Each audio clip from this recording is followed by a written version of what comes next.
हर एक दिन उसे स्कूल जाते वक्त रास्ते में पिटाई जाता है।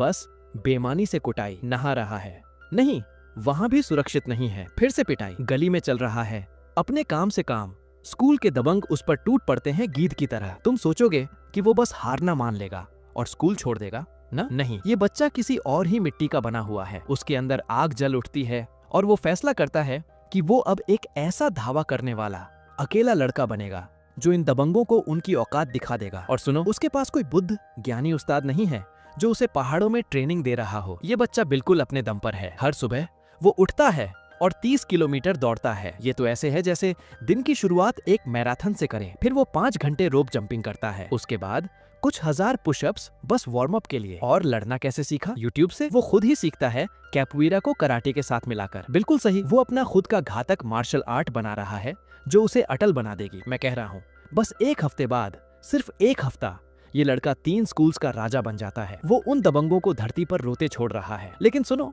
सबसे खतरनाक दुश्मन जो उसे लड़ना है वो एक असली साइको है। तो मैंने पूछा इस बच्चे से, उसे ये पागल जुनून कहाँ से मिलता है और आखिर ये आखिरी दबंग कितना भयंकर है? अच्छा, इस एपिक स्कूल ड्रामा को देखना पड़ेगा। तो हम मिलते हैं जोंग वू से। वो अपनी माँ के साथ ग्रेजुएशन की तस्वीरें खींचवा रहा है। वो उसे कहती है कि वो बिजी है और बाद तक इंतजार करे, लेकिन वो एक्साइटेड नहीं है। वो बस चला जाता है और अपने दोस्त से मिलता है जो पहले ही मजाक उड़ा रहा है। जोंग वू एक ग्रुप फोटो लेना चाहता है, समझो, मेमोरीज के लिए। दूसरा लड़का हायंग यू अपने फोन पर किसी से बात करने ही वाला था कि अचानक एक कार आके रुकती है। युंजू है जोंग वू की गर्लफ्रेंड और वो भी दोस्तों के साथ दोस्ती करती है। सब अपसेट हैं क्योंकि आज एक चैप्टर का अंत है। आज के बाद सब अलग अलग रास्ता पकड़ेंगे। जोंग वू और डू हायन वैसे तो एक ही स्कूल जा रहे हैं। अपने पहले दिन डू हायन सोचता है सब काल्म और लविंग है। वो जोंग वू की क्लास में जाता है और कहता है ये स्कूल दोस्तों से भरा हुआ है, मुझे स्कूल वायलेंस बिल्कुल पसंद नहीं। और जैसे ही वो ये कहता है,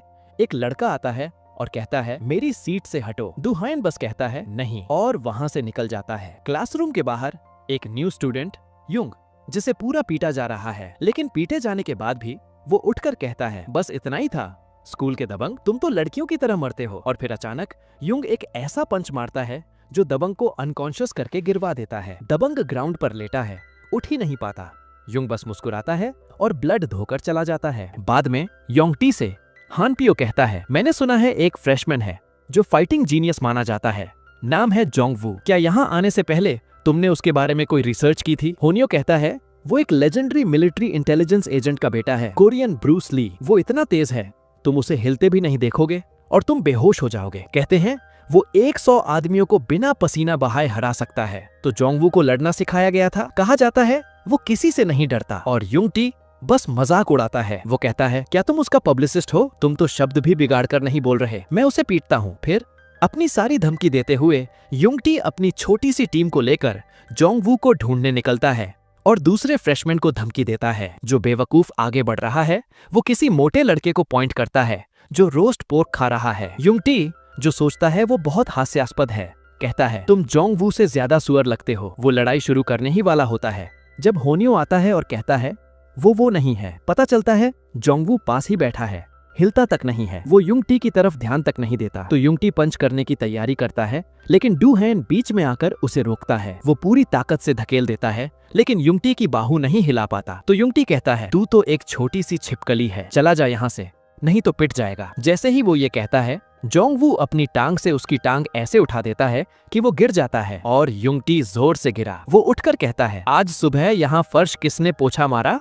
बहुत फिसलन है। फिर वो उठकर कहता है मैं तुमसे लड़ना चाहता हूँ, अगर तुम उदार हो तो मैं भी उदार रहूंगा। असल में अगर तुम लड़ाई ढूंढ रहे हो तो मैं तुम्हें लड़ाई दूंगा। जोंग वू मान जाता है। तो सब स्कूल के जिम में पहुंचते हैं और उन दोनों के लड़ने के लिए जगह साफ कर देते हैं। डू हायन जो नहीं चाहता कि जोंग वू लड़े, बीच में कूदकर युंगटी पर हमला करता है, उसे पीट पीट कर जमीन पर गिरा देता है। होनियो उस पर कूदना चाहता है, लेकिन जोंग वू उसे रोक लेता है। फिर उसे मुंह पर मुक्का मारता है, कहता है ठीक से लड़ो। डू हायन और युंगटी की लड़ाई जारी रहती है। युंगटी से टक्कर मारता है, फिर डू हायन को पकड़कर जमीन पर पटक देता है और खुद को बहुत खुश दिखाता है।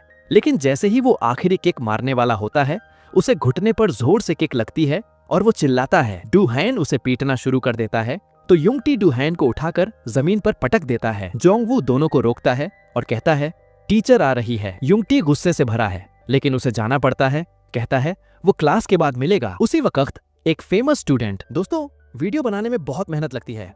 अगर आप मुझे सपोर्ट करना चाहते हैं तो इस वीडियो को एक लाइक देकर और चैनल को सब्सक्राइब करके बेल आइकॉन दबाना मत भूलिएगा। चलिए आगे बढ़ते हैं। मियांग वा आता है। उसने पिछले साल इतना अच्छा किया था कि स्कूल उसे रोल मॉडल बनाने के लिए 1 साल और पढ़ने को कह रहा है। हेडमास्टर कहता है अगर तुमने इस साल फिर लड़ाई की या स्कूल में बुरा किया तो मैं तुम्हारा ट्रांसक्रिप्ट जला दूंगा और तुम्हें घर भेजकर बत्तखों को दूध दूंगा, समझे? लेकिन म्योंगवा एक शब्द नहीं कहता। वो बस अकड़ दिखाता है और कहता है ठीक है, फिर चला जाता है। पता चलता है वो स्कूल के 3 बड़े दबंगों में से एक है। कोई उसे तंग करने की हिम्मत नहीं करता या उससे 10 फुट दूर भी नहीं जाता। म्योंगवा और यू2 उसके लिeutenants हैं और ये मोटा लड़का डोंगमिन हंटर गैंग का बॉस है। वो स्टूडेंट्स को परेशान करते हैं और उनसे प्रोटेक्शन मनी वसूलते हैं। उस दिन क्लास के बाद जोंगवू और डू हायन बिल्कुल नहीं डरते। वो युंग टी और होनियो को ढूंढने निकलते हैं। बहुत सारे स्टूडेंट आते हैं, बस देखने के लिए नहीं बल्कि लड़ाई पर सट्टे लगाने के लिए, चीजें और मजेदार बनाने के लिए। हंटर गैंग के तीनों लीडर ऊपर सब देख रहे हैं। जोंगवू कहता है चिंता मत करो, मैं उसे कुछ आदाब सिखाता हूँ। तो एक एक लड़ाई शुरू होती है। युंग टी हमला करता है, बिल्कुल पंप्ड अप, लेकिन वो एक भी पंच नहीं लगा पाता। जोंगवू बस ऐसे घूमकर बचाता है, उसे बेवकूफ बनाकर रख देता है। वो अपने पीछे गिर जाता है। युंग टी उठने की कोशिश करता है, लेकिन जोंगवू उसके जूते पर पैर रखता है और पंचों की बौछार छोड़ देता है, इतनी तेज कि युंग टी को कुछ दिखता ही नहीं है। आखिर में जोंगवू उसे मुंह पर घुटने से मारकर खत्म करता है।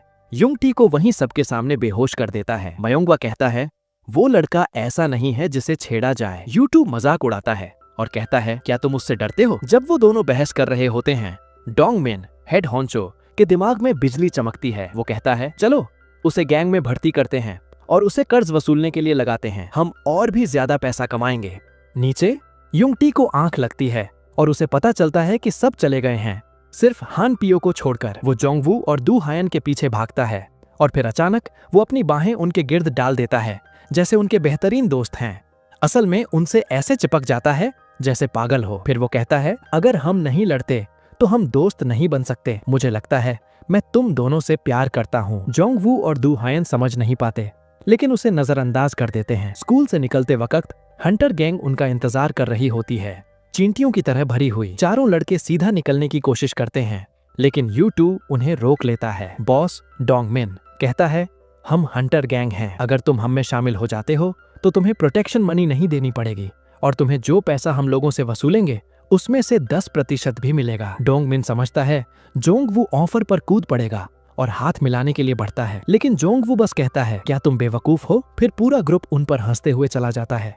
हंटर गैंग को बिल्कुल गुस्से से छोड़कर वो इस अपमान को नहीं छोड़ सकते। डोंगमिन तुरंत एक इमरजेंसी गैंग मीटिंग बुलाता है। सारे मेंबर्स को टेक्स्ट आता है और उसे मीटिंग के लिए दौड़ना पड़ता है, चाहे वो आधे सोए हुए क्यों ना हो। जब वो पहुंचते हैं, डोंगमिन उनमें से हर एक को मुक्का मारता है, चीजें कंट्रोल में नहीं रखने और जोंगवू और युंग टी को हंगामा करने देने के लिए। फिर वो काम बांटता है। यू2 को युंग टी को साफ करने के लिए 6 आदमियों को ले जाना है। म्योंगवा 15 लड़कों को लेकर डू हायन को ढूंढेगा और डोंगमिन खुद जोंगवू को देखने जाएगा। सबको अपने आदेश मिल जाते हैं और उन्हें पूरे करने निकल पड़ते हैं। जाहिर है नहीं लड़ना दोस्ती की ओर ले जाता है, तो जोंगवू और डू हायन उदार महसूस कर रहे हैं और युंग टी और होनियो को अपनी टीम में शामिल कर लेते हैं। डू हायन पूछता है ये कौन लोग हैं जो इतना अकड़ते हैं? युंग टी कहता है वो सीनियर्स हैं जो स्टूडेंट से उनके नाश्ते और इंटरनेट कैफे के पैसे छीन लेते हैं। यहाँ आम बात है, इसलिए कोई उनके खिलाफ खड़ा होने की हिम्मत नहीं करता। आज रात हम SA जा रहे हैं और मैं तुम्हें और बताऊंगा। ये कहकर हानपियो उठकर चला जाता है, लेकिन हंटर गैंग का एक मेंबर सब कुछ सुन लेता है और तुरंत बॉस डोंगमिन को बता देता है। उसी रात डू हायन जो तेज चल है पहले मीटिंग स्पॉट पर पहुंचता है। जैसे ही वो बाथ हाउस में दाखिल होता है, हंटर गैंग आ पहुंचती है। मालिक उन्हें रोकने की कोशिश करता है, लेकिन उनमें से एक उसे चिल्लाता है। थोड़ा ढूंढने के बाद म्योंगवा अपने दुश्मन को सामने देखता है। डू हायन को समझ आता है क्या हो रहा है। वो तुरंत किक मारना शुरू कर देता है, ये जानते हुए कि उनकी तादाद ज्यादा है और अगर वहां बंद जगह में घेर लिया गया तो भागना मुश्किल हो जाएगा। तो डू हायन किक मारते मारते चलता है, उनके दांत इधर उधर तोड़ता है। डू हायन बचपन से ही कपोएरा कर रहा है, इसलिए वो ज्यादातर अपनी टांगों से हमला करता है। पता चलता है डू हायन बेहतरीन एजाइल है, फर्श फिसलन भी हो वो बहने वाले पानी की तरह चलता है। उसे गलती से किक लगती है लेकिन वो वापस उठकर बिना किसी झिझक के एक आदमी के सर पर बकेट फेंक देता है। इस आदमी ने सोचा था उसे आसानी से निशाना बना लिया है, लेकिन उसकी बजाय उसे जल्दी ही गिरा दिया गया। कोई और नहीं उठा तो म्योंगवा आखिरकार बीच में आने का फैसला करता है। वो पानी में उतरता है और लड़ना शुरू कर देता है। डू हायन पहले ही थक गया है, लेकिन म्योंगवा अभी भी ताजा था। बेरहम हमला करता है। दोनों एक मूव करते हैं, एक दूसरे के मुंह पर किक मारते हैं और पीछे की तरफ गिरते हैं। उसी वक्त जोंग वू वाहन से आ रहा होता है। वो दो हंटर गैंग मेंबर्स को अपना रास्ता रोकते हुए देखता है। वो भीड़ वाली जगह पर नहीं लड़ना चाहता, तो वो एक छोटी सी गली में मुड़ जाता है। अचानक लाइट्स ऑफ हो जाती हैं। लाइट्स कुछ बार झलकती हैं और कुछ लड़के उसके सामने आ जाते हैं। जोंग वू को पीछे हटने नहीं देते और गली उसके पीछे भर जाती है। ये डोंग मिन और उसकी टीम है, जो जोंग वू को सबक सिखाने आई है, गैंग में शामिल होने से इनकार करने की हिम्मत करने के लिए। लेकिन जोंग वू नहीं डरता। वो तेजी से अंदर कूदता है और पंचेस मारता है। उन लड़कों को वहीं बेहोश कर देता है। 1 मिनट 30 सेकंड से कम में गैंग मेंबर्स गली में इधर उधर जमीन पर पड़े हैं, सिर्फ डोंगमिन को छोड़कर। वो पहले बहुत अकड़ता था, लेकिन जोंग वू जैसे स्किल्ड फाइटर के सामने वो दिमाग से बाहर डर गया है। जोंग वू पूरी ताकत नहीं लगाता, वो बस उसे नाक पर मुक्का मारता है और चला जाता है। दूसरी तरफ डू हायन और म्योंगवा अभी भी लड़ रहे हैं, लेकिन डू हायन बाजी पलट रहा है और एक हाई किक मारता है। म्योंगवा को गिरा देता है। म्योंगवा फिर हमला करने की कोशिश करता है, लेकिन डू हायन उसकी टांग पकड़कर उसे दूसरी टांग पर गिरा देता है। फिर वो चेहरे पर एक डेवास्टेटिंग घुटना मारता है, जो उसे बेहोश कर देता है। युंगटी खुद वाहन से जाने की तैयारी कर रहा है। वो सड़क पार करने ही वाला होता है जब एक गाड़ी उसे टक्कर मारती है। कोई तकलीफ नहीं चाहता, वो पेडेस्ट्रियन अंडरपास लेने का फैसला करता है। तुरंत कई लड़के उसे अंदर फॉलो करते हैं, लेकिन वो बस मुस्कुराता है और कहता है, यहाँ से चले जाओ या पीटे जाओगे। लिeutenant U2 जवाब देता है, तुम धमकी दे रहे हो। तुरंत वो फॉर्मेशन में फैल जाते हैं। मुझे नहीं पता ये कैसा होगा, लेकिन मैं इज्जत के साथ जीना पसंद करूंगा, बेइज्जती से मरने से। तो युंगटी हमला करता है, एक आदमी की टांग में किक मारता है और दूसरे के मुंह पर पंच। इसके अलावा उसकी सर टक्कर बेहतरीन असरकारी है। आगे पीछे लड़ते हुए युंगटी तीनों के खिलाफ अपना पल्ला बचाए रख पाता है, लेकिन अकड़ में वो ज्यादा देर तक नहीं टिक पाता। उसे अपना सर छुपाना पड़ता है जब वो उसे किक और पंच मारते हैं। पीठ मारने से पहले वो तादाद से दब गया है। U2 खुश नजर आता है तो वो स्मर्क करता है। उसे उम्मीद नहीं थी कि एक स्कूटर पर एक युवा सीढ़ियों से नीचे आएगा। वो सीढ़ियों से नीचे आता है, 2 गैंग मेंबर्स को टक्कर मारता है और उनकी टांगें तोड़ देता है। होनियो का दोस्त आया देखकर पूरी सिचुएशन बदल जाती है। इन दोनों के लिए 2 अगेंस्ट 3 कुछ भी नहीं है। 5 लड़के जमीन पर बिखर गए हैं। U2 फिर चार्ज करता है। वो खुद दोनों से लड़ना चाहता है, लेकिन हानपियो को ये पसंद नहीं आता। युंगटी मुस्कुराता है और U2 से 1-on-1 लड़ने के लिए कूद जाता है। वो एक दूसरे को पकड़ते हैं, फिर अलग होते हैं और ब्लोज का बदला लेना शुरू कर देते हैं। तुम मुझे किक करो, मैं तुम्हें वापस किक करूंगा और देखता हूँ किसने ज्यादा दर्द किया। तुम पंचेस की बौछार छोड़ते हो, मैं नहीं डरता। दोनों आदमी बराबर मैच हैं और बेरहम हैं। आखिर में वो एक दूसरे की कॉलर पकड़ लेते हैं और युंगटी अचानक अपनी पहचान वाली सर टक्कर निकालता है, चिल्लाता है U2 के लिए कि वो नहीं रोक सकता, उसे गिरा देता है। युंगटी इस आदमी को एक और जोर का ब्लो देकर पक्का करता है। वो लड़ाई जीत गए, लेकिन दोनों थक गए हैं। हानपियो अपने दोस्त को कंधे पर उठाकर सीधे बाथ हाउस ले जाता है आराम करने के लिए। जब वो पहुंचते हैं, वो डू हायन को चोट लगी हुई देखते हैं तो उन्हें समझ आता है कि सब पर हमला हुआ था। जोंग वू को नहीं देखकर वो चिंता करते हैं और उसे कॉल करते हैं। क्योंकि वो कॉल आंसर नहीं हो रही, डू हायन और युंगटी समझ जाते हैं कि वो मुश्किल में है और तुरंत उसे ढूंढने निकल पड़ते हैं। अचानक एक बड़ी मोटरसाइकिल आती है। ये जोंग वू है, खूबसूरत युंजू के साथ। डोंगमिन को पीटने के बाद उसने उसे पिक करने आने को कहा था। वो अपने बॉयफ्रेंड की तारीफ करती है, कहती है कि जब जोंग वू कोई एक्शन लेता है तुम हैरान रह जाओगे। युंजू को जोंग वू से फ्लर्ट करते देखकर डू हायन थोड़ा सा अनहैप्पी लगता है। अगले दिन जोंग वू के हंटर गैंग के बॉस को हराने की खबर पूरी स्कूल में फैल जाती है। स्टूडेंट्स कह रहे हैं कि उसने अकेला 30 लड़कों को पीटा, वाकई बेहतरीन। कहा जाता है कि बाकी 3 गैंग लीडर्स इतने डर गए कि वो अपना चेहरा भी नहीं दिखा पाए। जोंग वू को अनजाने डू हायन पास खड़े होकर ये सब सुन लेता है। उसे बुरा लगता है क्योंकि उसने भी बहुत मेहनत की, पसीना बहाया, लेकिन कोई उसका नाम तक नहीं लेता। ये जेलसी की भावना पैदा करता है। तो जब डू हायन जोंग वू की क्लासरूम से गुजरता है, वो खुलकर अपनी नाराजगी दिखाता है जोंग वू को छोड़कर कि समझ नहीं आ रहा क्या हो रहा है। सोचने के बाद डू हायन को एहसास होता है कि सब जोंग वू को टैलेंटेड मानते हैं, जबकि वो खुद को भी उतना ही केपेबल महसूस करता है, लेकिन उसे कोई पहचान नहीं मिलती। अगले ब्रेक के दौरान जोंग वू डू हायन को ढूंढता है कि पता करे क्या हुआ, लेकिन डूहान गुस्सा हो जाता है, फिर उठकर चला जाता है। दोनों एक दूसरे से ऐसे गुजरते हैं जैसे कभी मिले ही नहीं। कुछ सोचने के बाद डूहान आखिर में अगले दिन माफी मांगता है, कहता है मुझे कभी कभार ऐसा हो जाता है। ये सुनकर जोंगवू को आश्वासन होती है। लड़ाई के बाद हंटर गैंग की रेप्यूटेशन को धक्का लगता है, जिसकी वजह से प्रोटेक्शन मनी कम आ रही है। गैंग लीडर डोंगमिन एक बड़ी ताकत से मदद मांगता है, टेयो, जो दूसरे स्कूल से है। टेयो की आकृति भयंकर है और उसने हाल ही में 2 recently discharge special forces soldiers को हराया है, जो घर वापस भागने की कोशिश कर रहे थे। इसके अलावा टेयो एक मिक्स्ड मार्शल आर्ट्स फाइटर का छोटा भाई है, जो एशिया की सबसे स्ट्रॉन्ग बाहु के लिए जाना जाता है और 1 हिट नॉकआउट के लिए फेमस है। उसका बड़ा भाई पहले गैंगस्टर था, लेकिन अब नई चीजों की तरफ मुड़ गया है और चैरिटी का काम करता है। लेकिन छोटा भाई अब भी बुराई की राह पर चल रहा है। इस वजह से इस स्कूल के बहुत से स्टूडेंट उसकी गैंग में शामिल होते हैं, जो उसे बुसुसान में बहुत ताकतवर बनाती है। जैसे कि पता चलता है, युंजू और उसका हाई स्कूल दोस्त भी इस गैंग में एक लीडर के रूप में हैं। लेकिन टेयो की एक बहुत अजीब आदत है, वो अपना सर पोंछने के लिए गीला टॉवल इस्तेमाल करता है और फिर अपने गैंग मेंबर्स से उसे फिर से पोंछने को कहता है। सुनकर कि लोकल दबंग डोंगमिन को एक फ्रेशमैन ने पीटा, सब हंस पड़ते हैं। लेकिन जब जोंगवू का नाम लिया जाता है, युंजू तुरंत खड़ी हो जाती है और कहती है वो इसमें शामिल नहीं होगी। ये जानकर कि हयंगयू पहले जोंगवू का अच्छा दोस्त था, टेयो तुरंत एक चालाकी भरी प्लान सोचता है। तो वो आंखों का चश्मा लगाकर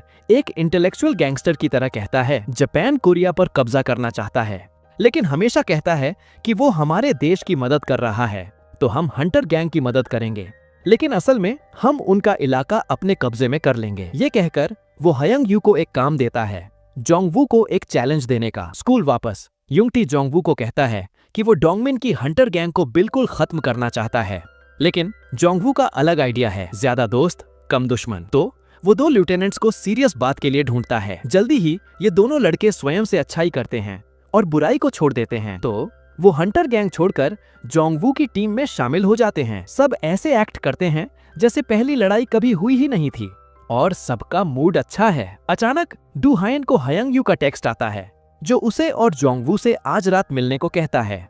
जल्दी ही वो 3 अग्रीड अपॉन लोकेशन पर मिलते हैं। हयंगयू कहता है, मेरे स्कूल का किंग टेयो अगले वीकेंड तुम दोनों से हिसाब बराबर करना चाहता है। वो बहुत स्ट्रॉन्ग है और गैंग बहुत बड़ी है, तो मुझे डर है कि तुम उनसे नहीं लड़ पाओगे। मैं कोई बहाना बनाकर लड़ाई पर नहीं आऊंगा। जोंगवू जवाब देता है, तुम आ सकते हो और देख सकते हो मैं उसे कैसे पीटता हूँ। वापस जाने के बाद दोनों टिकबाप खाने जाते हैं। फिर डूहान कहता है, उनसे लड़ने के लिए हमें कुछ वेट गेन करना चाहिए। उसी वक्त युंजू कॉल करती है और जोंगवू को याद दिलाती है कि वो सावधान रहे, क्योंकि टेयो से पंगा लेना आसान नहीं है। ये कहकर वो फोन काट देती है और अपनी बहनों की ग्रुप को लेकर अगले स्कूल की फीमेल थग्स की गैंग से लड़ने चली जाती है। अगले दिन डूहान और उसके भाई गैंग में और मेंबर्स भर्ती करने जाते हैं टेयो की गैंग के खिलाफ लड़ने के लिए। लेकिन जैसे ही वो नाम सुनते हैं, सब दिमाग से बाहर डर जाते हैं और शामिल होने की हिम्मत नहीं करते। जोंगवू को फर्क नहीं पड़ता, क्योंकि उसे पता था ऐसा होगा। इसके अलावा वो हमेशा क्वांटिटी से ज्यादा क्वालिटी को वैल्यू करता है, तो फर्क नहीं पड़ता कौन उसे सपोर्ट करता है या नहीं। ये एहसास करके कि सब टेयो की ताकत से डरते हैं, डूहान जानता है ये एक रेयर मौका है। अगर कोई उसे हरा सकता है तो वो जरूर फेमस हो जाएगा और हजारों फैंस उसे पीछे भागेंगे। उस वक्त जोंगवू इतिहास बन जाएगा। तो डूहान उस रात सो नहीं पाता। वो तय है कड़ी मेहनत करके टेयो की गैंग के लीडर को हराने के लिए। सेहत के साथ तुम्हारे पास सब कुछ है, तो पहली चीज जो होनी चाहिए वो है फिटनेस। ट्रेनिंग शुरू करने से पहले डूहान 30 किलोमीटर दौड़ता है, 5 घंटे रोप जंपिंग करता है और अपने शरीर को गर्म करने के लिए 1000 पुशअप्स करता है। बिना उस्ताद के कुछ नहीं कर सकते। तो डूहान यूट्यूब पर एक मार्शल आर्ट्स टीचर ढूंढता है, कराटे को ब्राजीलियन कपोएरा के साथ मिलाकर सीखने के लिए। ये कहा जा सकता है कि अब उसका पूरा दिमाग टैलेंटेड बनने के लिए कड़ी मेहनत करने पर लगा हुआ है। सिर्फ घर की छत पर ही प्रैक्टिस नहीं, बल्कि क्लास के अंदर भी सीख रहा है। ऊपर वाला उसका दोस्त बस अपनी चेयर के नीचे थंपिंग महसूस करता है और शिकायत करने की हिम्मत नहीं करता। डूहान रात को भी ट्रेनिंग करता है, दिन में जो नहीं कर पाया उसका मेकअप करने के लिए। कापोएरा ज्यादातर टांगों की ताकत इस्तेमाल करता है, तो किक्स बहुत इंपॉर्टेंट हैं। इसके अलावा उसे कराटे की स्पिनिंग किक के साथ मिलाना और भी ज्यादा असरकारी बन जाता है। यकीनन वक्त और मेहनत से कुछ भी मुमकिन है। डूहान जल्दी ही मार्शल आर्ट्स मूव्स सीख जाता है और उन्हें छोटी सी मुद्दत में मास्टर कर लेता है। आखिर लड़ाई का दिन आ जाता है। दोनों तरफ एक अबैंडन्ड फैक्ट्री पर मिलते हैं, ये यकीनी बनाने के लिए कि कोई नहीं जानता। टेयो की गैंग पूरी ताकत से वहां है और मोटा लड़का डोंगमिन वहां है अपने दुश्मनों को पीटे जाते देखने के लिए।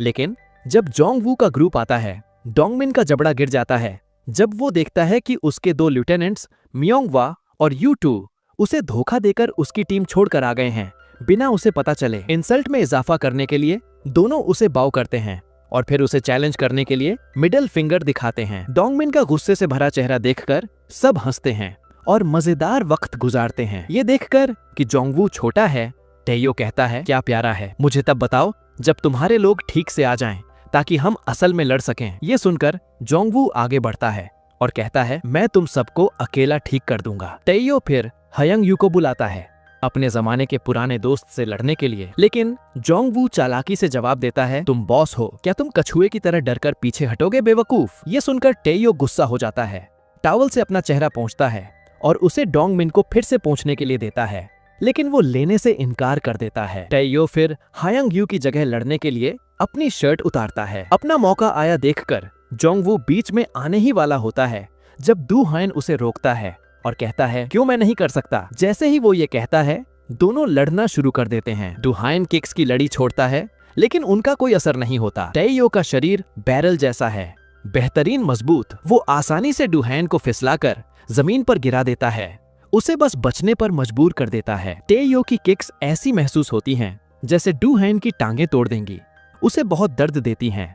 अपना संगठन वापस पाकर डू हायन कहता है, मैं अपना चेहरा नहीं खोना, और चार्ज करता रहता है। वाह, बेहतर बचाता है, लेकिन फर्क नहीं पड़ता। डू हायन टेयो को कैपोएरा की हील किक से बेवकूफ बनाता है, लेकिन ओपोनेंट उसे बच जाता है। टेयो बेरुख हमला करना शुरू कर देता है, हर ब्लो डू हायन पर लगता है। अचानक जोंगवू बीच में आने के लिए दौड़ता है। वो अपना पहचाना वन पंच नॉकआउट मूव छोड़ता है, जिसे टेयो बचा नहीं पाता और वो जमीन पर गिरकर बेहोश हो जाता है। ये देखकर सारे गैंग मेंबर्स दौड़ते हैं और एक ब्लडी लड़ाई शुरू हो जाती है। हालांकि तादाद में ज्यादा हैं, लेकिन सब वीक हैं, तो फर्क नहीं पड़ता।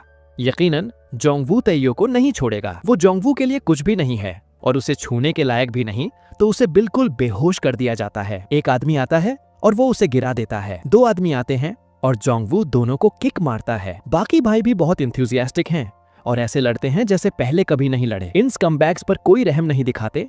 5 भाई गैंग मेंबर्स को दिखा देते हैं कि पीटा जाना कैसा लगता है। ये देखकर डोंगमिन भाग जाना बेहतर समझता है, लेकिन उसे उसका भाई यू2 रोक लेता है, जो उसे दूसरों को परेशान करने के लिए पीट देता है। उसी वक्त युंजू को खबर का कॉल आता है और वो अपनी मोटरसाइकिल पर चढ़कर दौड़ती है। अपने बॉयफ्रेंड की चिंता से वो जल्दी से पुलिस को अलर्ट करती है भीड़ को तोड़ने के लिए। हालांकि डू हायन की ग्रुप ने बाजी मार ली थी।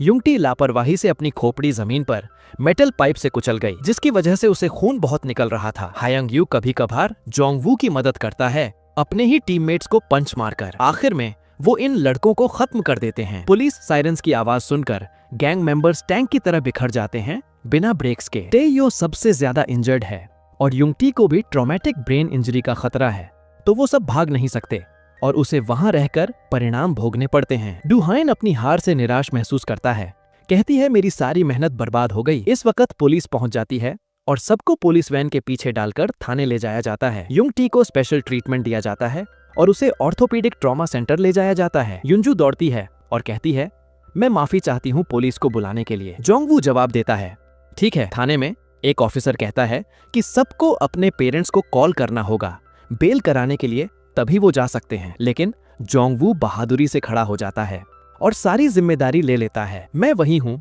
जिसने टेयो के साथ लड़ाई ऑर्गेनाइज की थी, जो वहीं बैठा है। इन लोगों को मैंने मजबूर किया। हीरो बनना चाहते हो?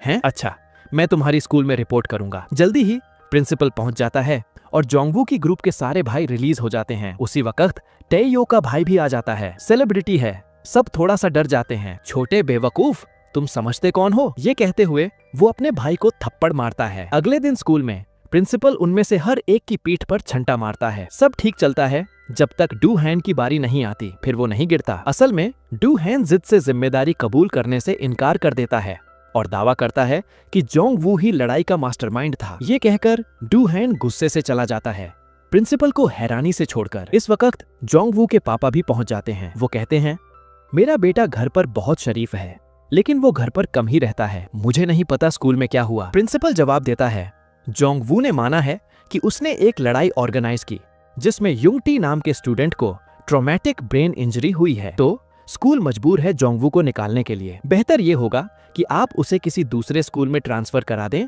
स्कूल बोर्ड के फैसले से पहले अपने बेटे से बेबोल पापा के पास कोई चारा नहीं बचता कि चले जाएं। जल्दी ही जोंगवू और उसके दोस्त युंगटी को मिलने जाते हैं, लेकिन डू हैन उनको पहचान तक नहीं करता। किस्मत से युंगटी की चोट सिर्फ ऊपर ऊपर की है और ट्रॉमेटिक ब्रेन इंजरी नहीं है, तो वो अभी भी मुस्कुरा रहा है और गैंग को हराने पर खुश है। जोंगवू डू हैन को कॉल करता है, लेकिन वो आंसर तक नहीं करता और तुरंत काट देता है। अपने डॉर्म वापस डू हैन जोंगवू को छत पर खड़ा देखता है। जोंगवू अपने दोस्त को बियर ऑफर करता है बात करने के लिए, लेकिन डू हैन इनकार कर देता है और कहता है, तुम फेमस हो, तुम अच्छे हो, तुम सबसे बेहतर हो, तो तुम मुझ जैसे लूजर को क्यों ढूंढ रहे हो। ये कहकर डू हैन एक पंच फेंकता है, लेकिन जोंगवू दूसरा पंच नहीं बचाता। इस वक्त वो कहता है, मैं सोल जाने की प्लान कर रहा हूँ और हम एक दूसरे को नहीं देखेंगे। मैं फेमस नहीं बनना चाहता, बस ये है कि स्कूल के दबंग मुझ पर आते ही रहते हैं और मैं उन्हें नजरअंदाज नहीं कर सकता। मुझे स्कूल हिंसा से नफरत है। मैं उम्मीद करता हूँ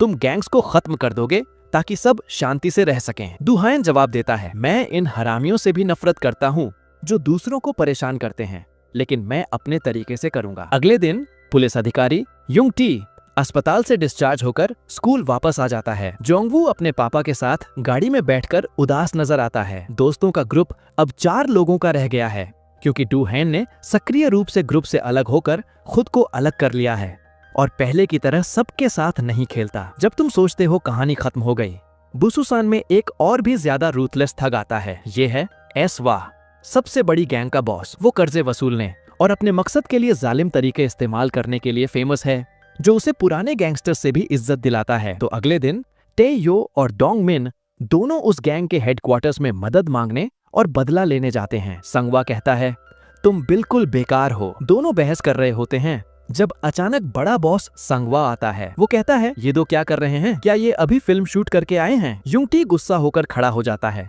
लेकिन शीपिश हो जाता है क्योंकि उसे पीटने का डर है। अरे तुम अपना चेहरा पोंछना बंद करो और फिर उसे दूसरों को देना। सिचुएशन समझकर डोंगमिन एक एनवेलोप निकालता है और सनवा को रिश्वत देता है मदद मांगने के लिए। यकीनन पैसे की ताकत से चीजें तुरंत अलग हो जाती हैं। संगवा कहता है, किसकी देखभाल करनी है बताओ, मैं मदद करूंगा। डू हैन और जोंगवू, मैंने सुना जोंगवू सोल चला गया, तो उसका क्या? जब डोंगमिन सोच रहा होता है, संगवा की गर्लफ्रेंड कहती है उसके पास प्लान है। ये जानकर कि हायांग यू डू हैन का क्लोज दोस्त है, उन्होंने लोगों को अफवाहें फैला दी हैं कि डू हैन को ब्रिज के नीचे एक टनल के एंड पर पीटा जा रहा है। हायांग यू कुछ भाइयों के साथ मदद के लिए दौड़ता है, लेकिन वहां कोई नहीं मिलता। फिर अचानक वो एक ग्रुप से एम्बुश्ड हो जाते हैं। मुश्किल से जान बचाकर वो हायांग यू का फोन छीन लेते हैं और उसकी तरफ से डू हैन को मैसेज करके पार्क में मिलने के लिए कहते हैं। भोला और भरोसा करने वाला स्कूल से निकलने के बाद वो खाली पेट लेकर मीटिंग प्लेस पर जाता है। स्केप्टिकल महसूस करता है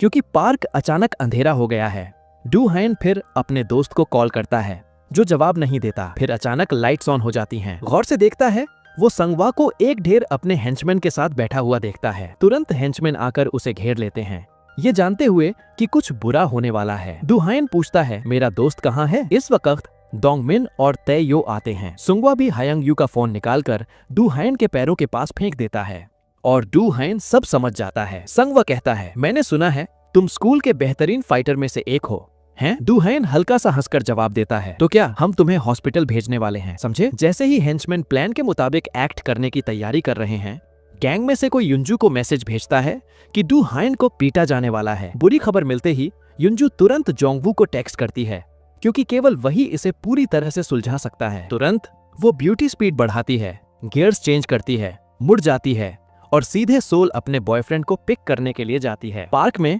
एक डजन हेंचमैन डू हैन को घेर कर हमला कर देते हैं। हालांकि वो अकेला है, उसे लड़ने के अलावा कोई चारा नहीं बचता। उसने सोचा था वो मजबूत होंगे, लेकिन वो बस मिट्टी के थे। हालांकि बहुत हैं, वो स्किल्ड नहीं हैं, सब बस वीकलिंग्स हैं। तो डू हैन उन्हें जमीन पर पीट देता है। लड़ते वक्त डू हैन एनिमी फोर्सेस को फैलाने के लिए घूमता है। फिर डू हैन एक स्विंग बोट राइड पर चढ़ जाता है। मशीन के स्विंग का फायदा उठाकर उसे नीचे वालों से लड़ने की भी जरूरत नहीं पड़ती। कोई भी ऊपर आएगा वो उसे सीधा नीचे तक किक मारेगा। बड़े बॉसेस जानते हैं अभी उनका वक्त नहीं आया, तो वो एक्शन नहीं लेते। डू हैन सीधा नीचे कूद जाता है और एक आदमी का सर पास के घर पर पटक देता है। जो भी उसके रास्ते में आता है उसे पीटता है, लेकिन ये लड़के झुकों से ज्यादा जिद्दी हैं। ये देखकर डोंगमिन तुरंत उसका रास्ता रोक देता है। एक पल की लापरवाही में डू हायन सीधे एक जलती हुई ट्रैश बिन में फेंक दिया जाता है। इस मौके का फायदा उठाकर हेंचमैन सब शहद पर मक्खियों की तरह दौड़ पड़े हैं, डू हायन पर बेरहमी से मारते हैं। ट्रैश अपने आप से बहुत खुश हैं। लीडर संगवा उन्हें रोकने का आदेश देता है और अपने आदमियों को डू हायन को उसके सामने खींचकर लाने को कहता है। डू हायन उठकर लड़ने की कोशिश करता है, लेकिन वो फिर भी कोई रहम नहीं दिखाते। सबसे बुरा संगवा की गर्लफ्रेंड है, जो अपना लो क्वालिटी फोन निकालकर सेल्फी लेती है और ऑनलाइन पोस्ट करने के लिए। डू हायन उसे पंच मारना चाहता है, लेकिन वो बस ग्रिन करते रहते हैं और शर्मिंदा नहीं होते। जब वो फोटो लेने के लिए अपना सर झुका रही होती है, अचानक उसे मुंह पर बैग से टक्कर लगती है। वही बनता है। पता चलता है कि 4 भाई आ गए हैं। युंग टी कहता है, तुम अपनी तादाद का फायदा उठाकर कमजोर को परेशान कर रहे हो। तुम राक्षस जैसे हो। ये आकर उन्हें हिलाती या डराती नहीं है। असल में वो बहुत खुश हैं और कहते हैं ये तो मजेदार होने वाला है। फिर वो डू हायन को किक मारता है, उसके चेहरे पर पैर रखता है और दावा करता है, जो कोई भी उसे बचाना चाहता है उसे मेरे डेड बॉडी पर से गुजरना होगा। तुरंत चारों भाई अपने अच्छे दोस्त को बचाने के लिए दौड़ पड़े। सब बहुत बहादुर और एनर्जेटिक हैं। जब सनवा के हेंचमैन डू हायन से पीठ खाकर थक गए होते हैं, युंग टी अभी भी अपनी पहचान वाली सर टक्कर इस्तेमाल करता है, जबकि U2 पंच मारकर गिराने में निपुण रखता है। मियांगा टांगों से मारना पसंद करता है। एक आदमी डू हायन पर हमला करने की कोशिश करता है, लेकिन हयंग यू उसे बचाने आ जाता है।